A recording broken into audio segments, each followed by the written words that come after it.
देख तुझे ऑलरेडी पता है कि भाई ध्रुव राठी ने क्या क्या चीजें बोली है, लेकिन वही है कि भाई कुछ कुछ चीजें जब मैंने रिवाइंड बैक करी ना कि भाई ये चीजें भी इसने बोली है, ये चीजें इसने किस तरीके से बोली है उसको सुन के मेरे को बहुत ज्यादा हंसी आ रही है। एंड अब थोड़ा सा मैं देखने वाला हूँ दोबारा से क्लिप्स को, जो मैंने अच्छे से खंगाल कर निकाली कि भाई ये क्या बोला, ये तो प्रोपेगेंडा है ही नहीं। एंड अब सिर्फ मैं अगेंस्ट नहीं हूँ, पूरी यूट्यूब कम्युनिटी ध्रुव राठी के अगेंस्ट हो चुकी है। बहुत सारी चीजें बन रही है, बहुत सारी चीजें हो रही है।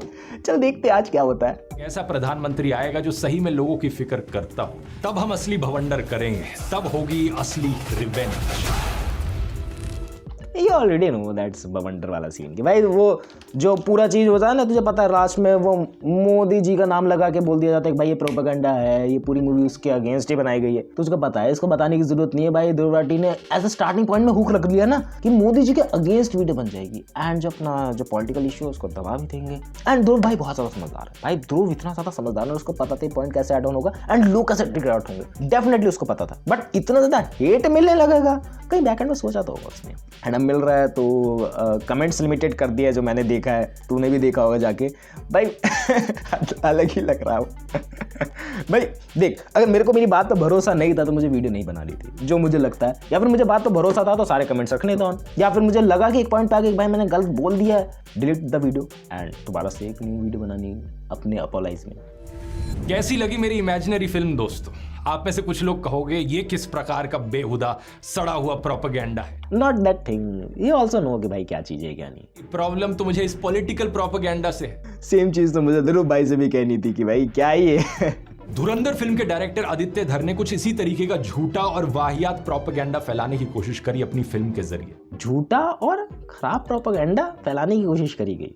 अगर ऐसी बात है तो भाई मत देखना वीडियो, मत देख। जो भी ओवरऑल चीज़ है बात करके चले जाए। अगर तुझे लग रहा है कि प्रोपेगेंडा है वो, मैं अपना ऑनेस्ट रिएक्शन बोलना चाहता हूँ, मत देखो। अब ये देख लो कि देख मुझे कोई मूवी पसंद आएगी, मुझे कोई मूवी पसंद नहीं आएगी अगर वो रियल बेस्ड टूरिज्म से चीज़ें पे है एंड उसको मैनिपुलेट करके दिखाया गया, फिक्शनल ऐड नहीं किया गया है, फिक्शनल चीज़ें ऐड करी है। देख मेरी क्रिएटिव फ्रीडम है, अब बात लेकर चले ये चीज़ें हुई थी नहीं हुई थी हमें घंटा बराबर पता नहीं है। भाई स्पाई एजेंट जाते हैं क्या करते हैं हमें नहीं पता है, एंड जाते भी है कि नहीं जाते तेरा भी टेक है, उसको भी बात करेंगे। भाई आदित्य धर कैसा है मुझे तुझे बताने की जरूरत नहीं है, बैक एंड में उसने क्या क्या चीजें करी है, यूरी मूवी कैसे डायरेक्ट करी थी, पहाड़ लेवल की थी। हिटलर के समय में नाजी प्रोपेगेंडा फिल्म मेकर लेनी रिफेनस्टाल ने फिल्में बनाई जैसे कि ट्रायम्फ ऑफ द विल। अब नाजी का नाम आ चुका है तो मैं अब शांत नहीं बैठने वाला दोबारा से। देख एक बात होती है क्रिएटिव फ्रीडम होती है, मेरे पास डेमोक्रेसी है, मेरे पास बोलने का अधिकार है, मेरे पास फ्रीडम ऑफ स्पीच है, मैं कुछ भी बोल सकता हूँ, मैं कुछ भी कर सकता हूँ, बट वो अगेंस्ट ज्यादा नहीं होना चाहिए वरना लोग ही बॉयकॉट कर देंगे। अब मेरी बात समझ, अगर ये नाजी वाले टाइम का एग्जांपल लेके चलते, भाई नाजी वाले टाइम ने पूरा कब्जा कर रखा था, उस टाइम पे नहीं थे उनके पास फ्रीडम ऑफ स्पीच, कैसे बोलते हो चीजें। एंड इसके अगर डीप में जाना चाहूँ ना, वो ओवरऑल चीजें इसलिए ही बनाई गई थी क्योंकि नाजी चीजों को प्रमोट करा जाए।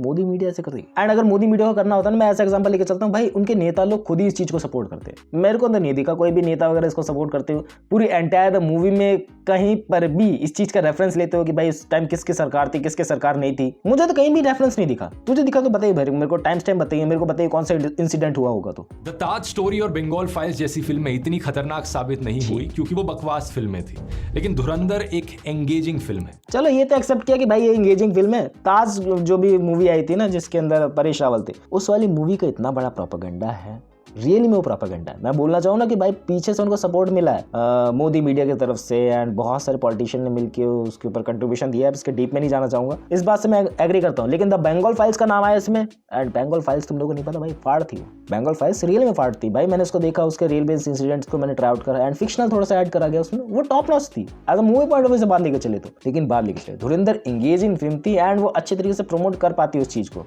क्या बोलना चाह रहे हो भाई ध्रुव भाई, एक बार क्लियर कर दो। मैं चाहता हूँ क्लियर करके चलो कि भाई क्या चीज़ें तुम्हें बोलनी है, क्या चीज़ें नहीं बोलनी है। अगर इस हिसाब से चलोगे तो भाई हाँ मेरा मुंह खुलने से नहीं रोक सकता कोई भी या इस हिसाब से चलोगे तो भाई चीज़ें होंगी तुम्हारे खिलाफ, तुम करोगे ऐसी चीज़ें, फिर तुम्हें यूट्यूब कम्युनिटी वाले बॉयकॉट कर देंगे, फिर तुम्हारे वीडियोस पे वही इस तरीके के व्यूज़ नहीं आएंगे। जितनी भी मर्जी एडिटिंग वगैरह कर लो, जितनी मर्जी तुम सच बातें कर लो, पॉलिटिकल मुद्दों पर अगर तुम लोग इतने ज़्यादा, मैं कहूँ एक ही तरफा हुए कि भाई हाँ इसी चीज़ को तुम्हें डिफेम करना है, मोदी मीडिया को तुम्हें डिफेम करना है, राहुल गांधी को तुम्हें सुपीरियर बताना है, तो फिर तुम्हें आने वाली चीज़ों से देखना होगा भाई तुम क्या चीज़ें कर रहे हो क्या चीज़ें नहीं। बट ये भी है तुम यहाँ पर हो नहीं तो तुम्हारा कोई कुछ बिगाड़ नहीं सकता है। बट ज़रूर चीज़ें बता नहीं सकता, कुछ एक्सट्रीम में तो हो सकती है भाई। एंड तुम्हें लोगों ने तो अभी तक बता ही दिया होगा ध्रुव भाई की क्या चीज़ें हैं क्या चीज़ें नहीं हुई। भाई रिसर्च इसकी बहुत ज़्यादा घटिया है, लिटरली बहुत ज़्यादा घटिया है। नाजी चीज़ों को इससे जोड़ना बहुत ज़्यादा घटिया लगा मुझे। 2012 का ये आर्टिकल देखिए, भारत सरकार ने मना किया कि सुरजीत को इंटेलिजेंस एजेंसीज ने जासूस बनाकर भेजा था। 2016 का ये आर्टिकल देखिए, भारत सरकार ने पाकिस्तान के जासूस वाले दावों को रिजेक्ट किया। ध्रुव भाई मुझे एक बात बताओ, देखो आप कोई सीक्रेट मिशन पे गए हुए हो, आप वो सीक्रेट मिशन पब्लिक नहीं करोगे ना कि भाई मेरा एक खुफिया काम है। मैं छोटा सा एग्जांपल लेके चलता हूँ कि भाई ना मुझे फ्रिज में से जाके मिठाइयाँ खानी, मेरी मम्मी को पता नहीं लगना चाहिए। अब ये चीज़ मैं बता के थोड़ी जाऊँगा भाई पापा मैं मिठाई चुराने जा रहा हूँ, मिठाई खाऊंगा, ये चलेंगे उस हिसाब से? बताओ तुम। ये तो बहुत छोटा एग्जांपल लिया मैंने। तुम बताओगे क्या दूसरे देशों को कि भाई मैं अपने स्पाई एजेंट्स भेज रहा हूँ? एंड अगर वो चीज़ें बता दी तो स्पाई रहने का फायदा क्या हुआ? एंड अगर बता दी और वहां पर वो लोग फंसे हुए हैं भाई, उनकी लंका लग जाएगी वहां पर। क्या बोलूं मैं तुम्हें? तो अब क्या फैक्ट है और क्या फिक्शन, ऑडियंस ये नहीं जान पाती, और जानना तो छोड़िए, फिल्म में खोए हुए दर्शक इस बात पर गौर भी नहीं करते। भाई इस ऑडियंस वाली बात पर मैं एक चीज जरूर कहना चाहूंगा कि भाई ऑडियंस इतनी ज्यादा समझदार हो चुकी है ना, वो तुम्हारी वीडियोस को भी पहचान लेती है कि भाई तुम्हारी वीडियोस अच्छी बन रही है कि नहीं बन रही। लिटरली में ये क्या फैक्ट है क्या फिक्शन है, उनको डबल रिसर्च है मेरे से।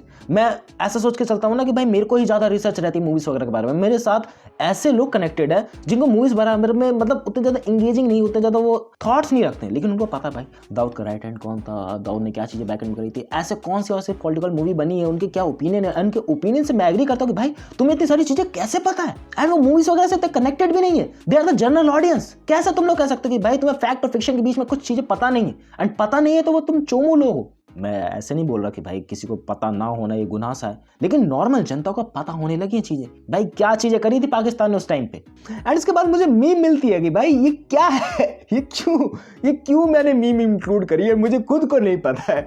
देखो अब इस चीज को इंग्लिश में डॉग विस्लिंग कहा जाता है, जो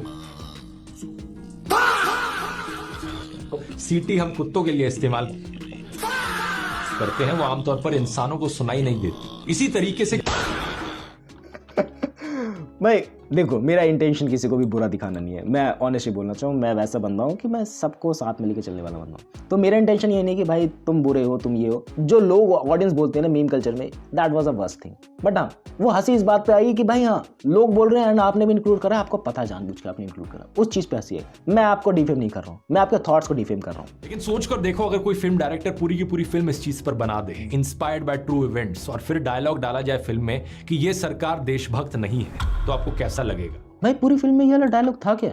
मैंने नहीं सुना पूरी फिल्म में ये वाला डायलॉग था, तुमने सुना तो बताना। फिल्म में एक डायलॉग है जिसमें कहा गया है, हिंदुस्तान का सबसे बड़ा दुश्मन तो हिंदुस्तानी है। डेफिनेटली मैं इस बात से बिल्कुल एग्री करना चाहता हूँ कि भाई हिंदुस्तान का सबसे बड़ा दुश्मन हिंदुस्तानी इस वजह से है ना कि हम लोग को सिविक सेंस नहीं है, हम लोग को एजुकेशन की नॉलेज नहीं है, हम लोग बहुत सारी चीजों को इग्नोर करते हुए चलते हैं। भाई पोल्यूशन इतना फैला हुआ है, लेकिन तब भी तुम लोग को दिल्ली में कोई भी एक भी बंदा मास्क लगाए हुए नहीं दिखेगा, एंड वो दिखेगा वो समझदार बंदा होगा। क्या बोलूं मैं इस बात को, हमें खुद की ही चिंता नहीं है भाई। लग रहा है फेफड़ा में लग रहा है क्या ही हो जाएंगी चीजें, कर रही है देशभक्ति वाली काम, बैक एंड में होंगी चीजें सही से। क्या करूं मैं इस पे, क्या करूं, क्या बोलूं? नहीं ये बोलने वाली कोई चीज इस पे। तो आपको केवल इसलिए भी आतंकियों से जोड़ा जा सकता है क्योंकि आप एक मुस्लिम परिवार से हैं? ये क्या था आपको? ये भाई दंगे करवाएगा, ये भाई दंगे करवाएगा इस बात से तो बिल्कुल बिल्कुल। आज के दिन सभी नफरतखोर प्रोपेगेंडा फिल्में यही कीचड़ फैलाती हैं ताकि इस कीचड़ में कमल खिल पाए। धुरंधर फिल्म में भी बड़े सटल तरीके से ये किया गया है। किसी भी सीन में कोई पाकिस्तानी कहीं पर पाकिस्तान जिंदाबाद का नारा नहीं लगाता, सब लोग सिर्फ अल्लाहू अकबर बोलते हैं। भाई ये तो अच्छी बात है ना कि भाई हिंदू मुस्लिम में लड़ाइयाँ कम होंगी इस बात से, एंड वो पाकिस्तान वाले ऑफेंड नहीं होंगे इस बात से, क्योंकि उनको हम पर्टिकुलर टारगेट कर भी नहीं रहे। उनको जो एक पर्टिकुलर एरिया है जो बहुत ज्यादा गंदा हो चुका है उसको टारगेट कर रहे हैं उस टाइम पे। तो ये तो अच्छी बात है ना, इसमें बुरी बात क्या है मुझे बताओ कि भाई तुम लोग दंगे नहीं करा रहे, तुम लोगों ने अच्छी चीजों को मैनेज करा है। थोड़े कड़वे शब्द होंगे भाई, बर्दाश्त कर लेना अगर कर पाओ तो मुझे तो। और जब विलन रहमान डकैत मारा जाता है तो हमें जय हिंद नहीं सुनाई देता, बैकग्राउंड में चलता है अस्तो मा सदगमय। बार बार फिल्म में आदित्य धर ने ये अस वर्सेस देम का नफरतखोर प्रोपेगेंडा डाला है। भाई डेफिनेटली प्रोपेगेंडा और ड्रामा आप ही डाल रहे हो, एंड रहमान डकैत जब मरता है तो वो चीज़ें दिखाई जाती है, ग्लोरीफाई करी जाती है। एंड आजकल फिल्मों का सीन ही चल रहा है भाई। तुमने एनिमल के टाइम पे ये चीज़ें बोली थी, अब मुझे बता लो कि भाई ये तो सिर्फ इंडिया में अभी तक इसकी शुरुआत हुई है। मैं बोल रहा हूँ इंडिया में इसकी भी शुरुआत हुई है, एक हंसता खेलता बच्चा आया भी है। अभी कितनी ज़्यादा खूंखार लेवल की आगे चीज़ें आने वाली है। अमेरिकन साइको जिसने देखी है ना, पहाड़ लेवल है वो, अभी और खूंखार चीज़ें आने वाली है। तुम बस रेडी रहो वीडियोस बनाने पे। एंड मैं भी रेडी रहूँगा उनको देखने के लिए भाई, मैं तो पागल से थोड़ा सा। तो अभी तक आपने देखा दोस्तों कि कैसे आदित्य धर ने दुनिया के सामने डॉक्टर मनमोहन सिंह जैसे देशभक्त को बदनाम किया, इंटेलिजेंस एजेंसीज के बारे में नॉनसेंस बातें फैलाई कि वो क्रिमिनल्स को हायर करती हैं और इंटेलिजेंस ऑफिसर्स हाथ पे हाथ धरे हुए बैठे रहते हैं, मुस्लिमों के खिलाफ सटल डॉग विस्लिंग की, हिंदुस्तानियों को देश का दुश्मन बताया। मुझे बताओ आदित्य धर ने तुम्हें कब बोला कि उस टाइम पे कौन सी सरकार थी, क्या चीजें चल रही थी बैकग्राउंड में? बस उस टाइम के इश्यू को लेके थोड़ी बहुत चीजें कंट्रोवर्शियल बोलनी जरूरी थी कि भाई उस टाइम पे नहीं दिक्कत थी, उस टाइम पे ऐसे तरीके की चीजें करी जा रही थी, बट डायरेक्टली टारगेट करा गया। ये कब हुआ? ये कब हुआ भाई? मैं इसको टारगेट कर रहा हूँ, ये कब हुआ? एंड मोदी को सपोर्ट कब से हुआ? मैं तो वो देख के हैरान हूँ कि भाई मोदी को सपोर्ट भी करा गया था पूरी मूवी में। पूरी मूवी निकल गई यही कि भाई पाकिस्तानी एजेंडा को दिखाया जा रहा है वहां के। लेकिन फिल्म में सबसे प्रॉब्लमेटिक सीन तो है 26/11 अटैक वाला। 26/11 हमले के बाद पाकिस्तानियों को भारत पर हंसते हुए दिखाया गया है। उन्हें डायलॉग दिया गया कि भारत का रिएक्शन फुस रहा, अमेरिका भारत को गाजर दिखाता रहा। ये तो रियली में था ना वहां पर, मतलब वहां का दृश्य दिखाया जा रहा था, जो उनको हेल्प वगैरह मिल रही थी कि भाई फोन कॉल से बता रहे थे कि हाँ से वहां से वो चीजें करो। रियली में वो लोग हंसेंगे ही ना, क्योंकि वहां का सीन दिखाया जा रहा है, इंडिया का सीन नहीं दिखाया जा रहा है। ध्रुव भाई तुमने मूवी देखी है ना? किसी शैतान आतंकवादी को इस तरीके से कूल पर्सोना में स्टाइलाइज करना शोभा देता है क्या? डेफिनेटली शोभा देता है भाई, डेफिनेटली शोभा देता है। क्या चाहते हो नहीं दिखाया उस तरीके की, उसको उतना पावरफुल नहीं दिखाया जाए, एंड पावरफुल नहीं दिखाया जाए वो रियल लाइफ में उतना ज्यादा पावरफुल था। क्या चाह रहे हो तुम? मुझे ये बताओ क्या चाह रहे हो तुम? कैसी मूवी बने? प्यारी प्यारी मूवीज बने, पाकिस्तानी वाले बहुत ज्यादा अच्छे, हिंदू लोग बहुत ज्यादा अच्छे। क्या करा मैंने? वो क्या चाह रहे हो? क्या दिखाया जाए? क्या दिखाऊं मैं? क्या दिखाया देते थे? क्या चाह रहे हो? मुझे एक बात बताओ, आप स्क्रिप्ट लिख के थोड़ा सा बताओ क्या चाह रहे हो, थोड़ा सा पेन पेपर लिखा हो तब मैं थोड़ा डिस्कस करता हूँ। क्या चाह रहे हो? कैसी चीजें बनाई जाए? रंबो हो गाने पर गन फाइट चल रही है, रंबा हो। कोई किलिंग सीन बर्फ में है तो कोई लड़ाई जंगल में है। डांस कोरियोग्राफी तो आपने सुनी ही होगी, लेकिन यहाँ पर वायलेंस कोरियोग्राफी देखने को मिलती है। ये तो बड़ाई हुई भाई फिल्म की, ये तो बड़ाई हुई, यही तो खूबी है दिखाने की आजकल के टाइम की। अगर आप उन लोगों में से हो जिनको एनिमल और धुरंधर टाइप की हाइपर वायलेंट फिल्में पसंद आती हैं, जरा अपने आप से सवाल पूछकर देखना, आखिर क्यों पसंद आ रही है आपको ये फिल्म? क्या आपके मन के अंदर ये फीलिंग आती है कि किसी इंसान का सर तरबूज की तरह टूटता हुआ मैंने देखा, वाह ये देखकर मुझे मजा आ गया? भाई वो अलग टाइप के साइको होते हैं, हम लोग अलग टाइप के साइको है कि भाई मूवीज के ओवरऑल प्रेजेंटेशन बहुत ज्यादा बढ़िया तरीके से दिखाया गया है। वायलेंट को कैसे जस्टिफाई करा जाए? मैं अगर तुम लोग को एक रियल इंसिडेंट बता के लेके चलूं जो मेरे दिमाग में भी आया, कि एक इंसिडेंट दिमाग में आता है, जब एक बार हमारे यहाँ का स्पाई पकड़ा गए थे वहां पर, तो भाई उनकी ओवरऑल गर्दन काट के फुटबॉल खेली गई थी। खून खोल गया ना तुम्हारा, मेरा भी खोला था, एंड उस चीज को बस दिखाया जा रहा है, उस चीज को फील कराया जा रहा है जो रियली में हुई थी। आगे धुरंधर पार्ट 2 में वो होंगी चीज। तुम बताओ अगर वो चीजों को नहीं दिखाया जाएगा अच्छी तरीके से, तुम बताओ अगर उन चीजों को हम लोग फील ऑफ नहीं कर पाएंगे कि भाई वो वही सीन हुए थे उस टाइम पे, तो मूवी बनाने का फायदा क्या हुआ? तुम क्या चाहते हो? क्या दिखाया जाए? जो मेजर इकबाल है वो जाके प्यार करे इंडियन सोल्जर को, चुम्मी उम्मी ले उनकी, क्या चाह रहे हो तुम? ये सब चीजें दिखाएं, प्यारी चीजें दिखाएं। जो हमारे पास इंसिडेंट पड़े हुए बस वही उठा के दिखाए जा रहे हैं, एंड उस पर फिक्शनल ऐड किया गया है। That was a Ranveer Singh character, that was fictional. उसके अलावा मुझे कुछ बुरा नहीं लगता है। जरा खुद से पूछकर देखो, अगर आप इन चीजों को एंजॉय कर रहे हो तो कितनी पागलपंती वाली चीज है ये। अगर ये सब चीजें पागलपंती वाली है तो मैं स्वीकार करता हूँ भाई मैं पागल हूँ। तो बेसिकली देखा जाए तो गैंग्स ऑफ वासेपुर जैसी गैंगस्टर फिल्म ले लो, उसे पाकिस्तान में सेट कर दो, एनिमल फिल्म जितना वायलेंस डाल दो और छिड़क दो उसके ऊपर अपना पॉलिटिकल प्रोपेगेंडा। धुरंधर की स्क्रिप्ट तैयार है। भाई मुझे एक चीज याद आ गई दोबारा से, पहले नहीं बोला था मैंने चीज के बारे में, लेकिन अब बोल रहा हूँ। भाई तुमने भी एक टाइम पे नेटफ्लिक्स से पैसे खाने के बाद गैंग्स ऑफ वासेपुर को बोला था कि that's a must watch movie, and तुम अब उसको कह रहे हो कि गैंग्स ऑफ वासेपुर को मिला दो, एनिमल को मिला दो, पॉलिटिकल प्रोपेगेंडा बन गया। गैंग्स ऑफ वासेपुर में कौन सा प्रोपेगेंडा था मुझे याद नहीं आ रहा कि भाई हाउस मोल्टे सीधे सीन थे, लेकिन तुमने प्रमोट करा था उस चीज़ों को। ये चीज़ याद आ गई मुझे, एंड अभी भी वो यूट्यूब पे वीडियो पड़ी होगी, जाके तुम लोग भी देख सकते हो कि भाई कितनी ज़्यादा स्वीटेस्ट बातें करी जा रही कि भाई गैंग्स ऑफ वासेपुर ये है, गैंग्स ऑफ वासेपुर वो है, पैसे खिलाया है तो अच्छी बात है, तो कहनी पड़ेगी। नेटफ्लिक्स चैनल पर गए थे, क्या कहना चाहोगे इस पर?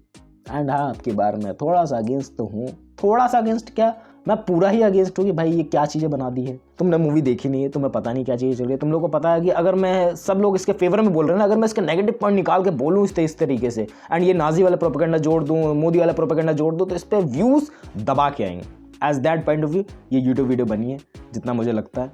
बाकी ओवरऑल तो पॉलिटिकल इशू से कभी भी मैं रिलेट कर ही नहीं पाया ध्रुव राठी से, जो मेरा पर्सनल ओपिनियन है। बाकी नॉर्मल वीडियो बहुत ज़्यादा फैंटास्टिक लगते हैं भाई। हाँ, जो रिसर्च है, जो चीज़ें हैं, बूस्ट के बारे में चीज़ें बहुत ज़्यादा अच्छी लगती हैं। बट पॉलिटिकल इशू बहुत ही ज़्यादा नाजुक रहा है एंड तुम उस चीज़ों को ढंग से मैनेज नहीं कर पाते। बहुत लोग कर लेते हैं भाई, बहुत लोगों को मैंने देखा बहुत अच्छी तरीके से अपने थॉट्स को कन्वे करते हैं, बट तुम नहीं कर सकते हो, तो तुम आगे से चीज़ें मत बताना। बाकी मैं तुझसे बात कर रहा हूँ जो कैमरे के पीछे, कि भाई तुम्हें क्या लगता है, क्या चीज़ें चल रही है and you think I am wrong, you are wrong, बताना तुम कमेंट करके मुझे, ठीक है। मिलते हैं नेक्स्ट वीडियो में, बाय।